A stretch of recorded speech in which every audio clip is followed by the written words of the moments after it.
Hello there, yogis, and welcome to Yoga for the Hips. Yoga with Andrea today. So just taking a moment in a comfortable seated position, hands to the heart in Anjali Mudra, just to settle in, ready for practice today. So begin by lengthening the breath.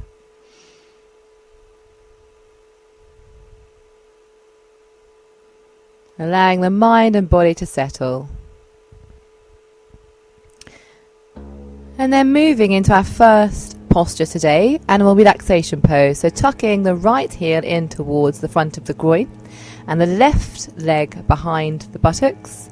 And then reaching gently over that front knee into animal relaxation pose. This is a calm, relaxing pose that relaxes the whole body, stretching the neck and the pelvis in opposite directions. And helps to open the hip joints, which is what we're all about today. And then slowly coming up and switching sides, so this time tucking the left leg in towards the groin and the right leg behind the buttocks, sitting equally on both sitting bones, and then reaching out with a nice flat back, walking the fingertips away from the body, reaching out over the front knee. And as we're here, sending the breath deep into the belly to massage the spine from the inside. And then returning to a comfortable cross-legged position into easy pose stretch. So for this, just simply crossing the legs with a nice flat back, walking the fingertips away from the body, perhaps supporting the forehead on two fists. On a brick maybe, perhaps a couple of cushions, until you feel a nice stretch in both hips.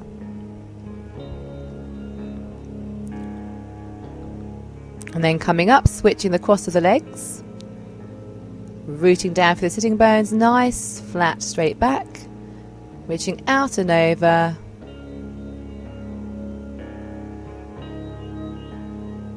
For a second, easy pose stretch, getting deep into both hips here.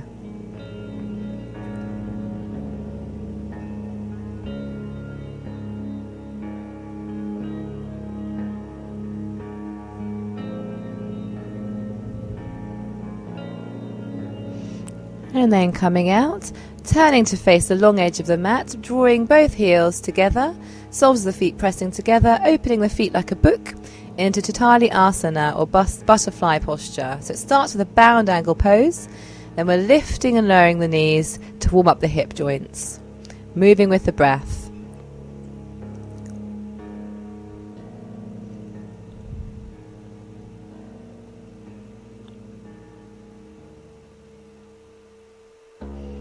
Slowly drawing the heels closer towards the groin until you feel that stretch on the inner thighs.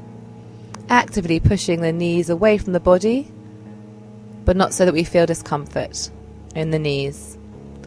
And then setting up into one of two poses. So for this, we can either bring the feet nice and parallel, knees are bent, planting the palms about a shoulder width apart behind the body, lifting up the hip points into table pose, supporting the weight of the head with the neck, or we can extend the feet, drawing the toes towards the mat and away from the body, lifting up those hip points. This is a nice front of body stretch. So find your variation, whichever feels the most comfortable, just so you feel that nice stretch across the front body. And lowering. With nice broad hands,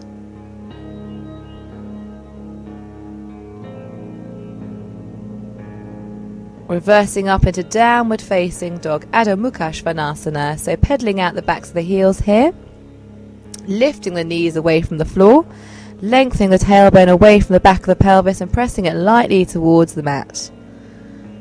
Lifting the sitting bones up, and from the inner ankles, drawing the inner legs up into the ground.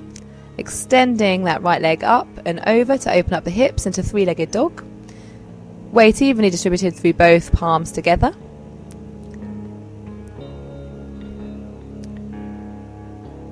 And we're doing this one twice. And then stepping forwards with a foot in the middle of the palms into low crescent lunge. So lowering the back knee to the floor, squaring off the hips to the front of the mat, supporting the lower back with the palms here, lifting the chest, looking up towards the sky, keeping the back of the neck nice and long. This is a nice hip flexor stretch. And we need to keep the belly nice and strong here. Perhaps interlacing the fingers and drawing them away from the shoulders for a little bit more.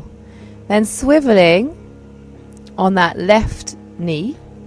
And then hanging down between the front foot and the bent knee into a nice groin stretch here.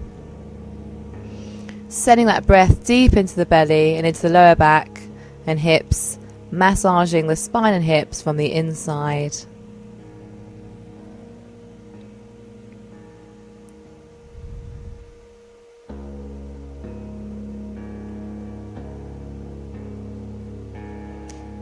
And then slowly coming out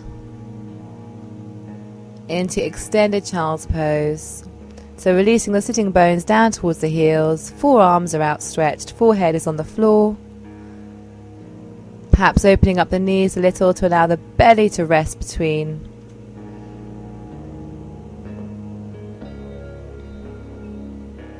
Then coming forwards into downward facing dog. Pedaling out the feet a little bit more just to warm up the calf muscles. This is a back stretch primarily.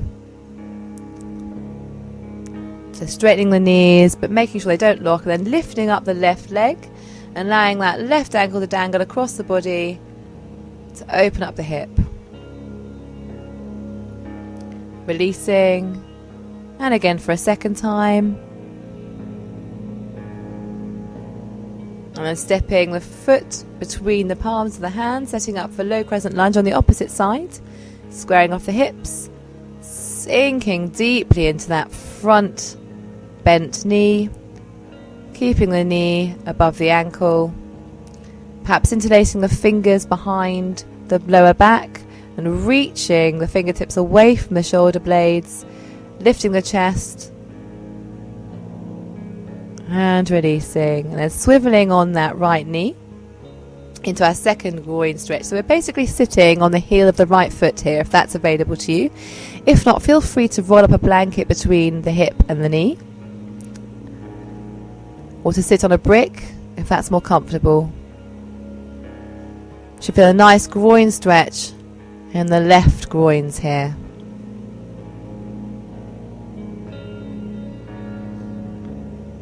Breathing deeply for that internal body massage. And releasing, setting up again for extended child's pose with the knees apart, forearms extended, forehead to the ground or on a brick. And then from table, coming back up into downward facing dog, lifting the right leg, stepping the right foot behind the left wrist, squaring off the hips here, so we're not rolling off to the side, and then reaching out over that front knee into sleeping pigeon.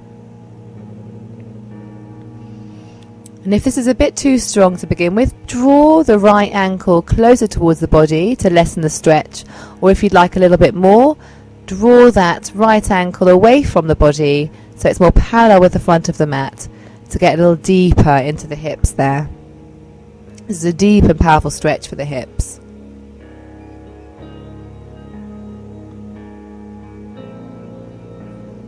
And then short transition, switching sides, pedaling out the feet. Left leg coming to behind the right wrist this time. Again, playing with the position of the foot, either drawing the heel towards the body or away from the body, depending on the intensity of the stretch that you'd like to feel today. Making sure the hips are nice and neutral. And then sinking out over that front body, folding out over that front knee.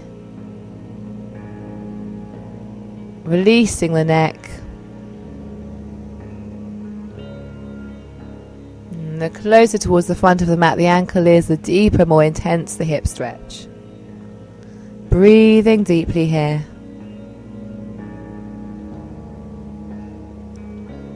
And then swinging that right foot round, stacking the right knee above the left knee into Gomukhasana, cow face variation legs here.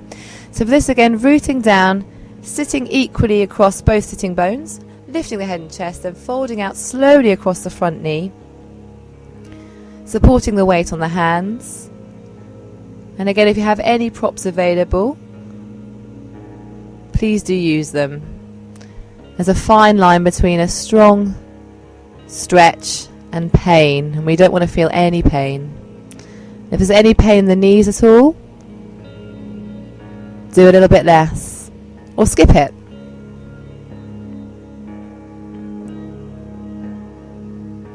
And then fancy walking around, doing a full 360-degree turn until the left knee is stacked above the right knee. The feet are like motorcycle handles here. Sitting bones are evenly rooted through the floor. Trying to bring the heels equidistant away from the hips and then folding out over the knees to get deep into the hips.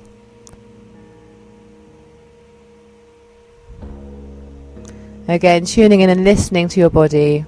We're going for a strong but not painful sensation. Breathing into that lower back, breathing into those hips.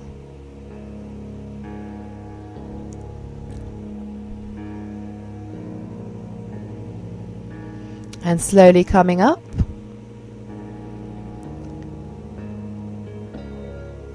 Coming onto our backs now, setting up ready for bridge pose, Setu Bandha Saravangasana.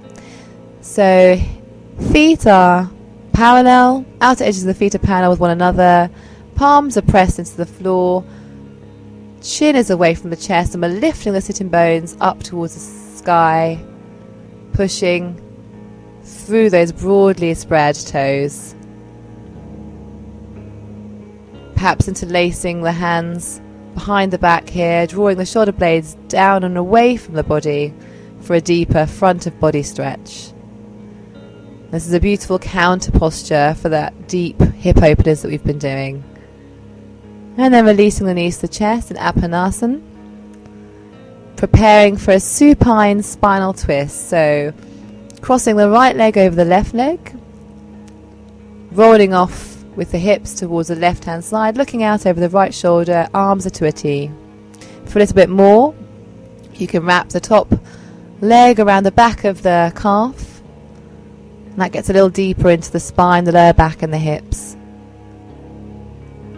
And releasing, coming back to center, switching the cross of the legs, rolling off towards the right hand side, looking out over the left shoulder this time.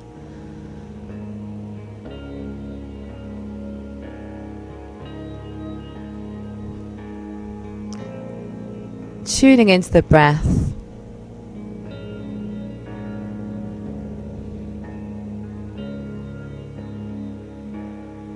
And then drawing the knees to the chest in Apanasana, making perhaps some lower back circles here just to massage the hips and lower back. And then you've made it. We're here setting up for our final resting pose, Shavasana. So the knees might be bent, resting lightly against one another, bringing the lower back to the floor, or the legs might be extended. Chin slightly drawn in towards the chest, palms facing up towards the sky, and just allowing that breath to return to its natural state. Tuning in to how your body feels now, how open the hips might feel now.